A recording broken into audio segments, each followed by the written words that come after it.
What's up guys, I'm gonna show you how to trade futures on Webull. So, trading futures on Webull in 2024 involves a few straightforward steps. First, ensure you have a Webull account with futures trading enabled. If you haven't done this, you can apply for futures trading through the app or website, providing the necessary information about your trading experience. Ensure you have enough capital in your account to cover margin requirements. Then, navigate to the trade section and select futures. You see various contracts available for trading, including commodities and indices. Browse through the available futures contracts, and you can filter by expiry date, underlying assets, or market sector. Click on the desired contract and choose your order type like market, limit, etc. Specify the quantity and set any stop loss or take profit levels.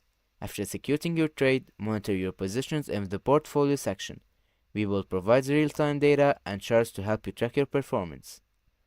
Take advantage of Webull's educational resources and tools to refine your trading strategies. And always be mindful in the risk involved in future trading, as they can be highly volatile. And that's it guys, see you in another video.